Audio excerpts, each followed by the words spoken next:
তোমাকে বিশ্বাস করে তোমার হাত ধরছে, আশা নিয়ে ধরছে। এখন সে জীবনের সবচেয়ে কঠিন সময়ের সাগরে ডুবতেছে, না পারতেছে মরতে, না পারতেছে বাঁচতে। তুমি যদি আমার এটাকে না বাঁচা, তাহলে আমরা সবাই শুদ্ধ মরব। বাবা, পরশুদিন আমাদের বিয়ে, দ্যাট ইজ ফাইনাল।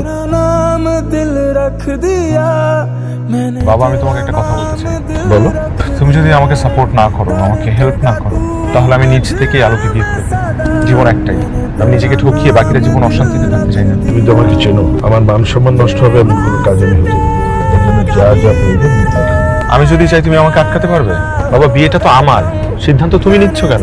আমি নিচ্ছি এই কারণে যে তুমি আমার ছেলে।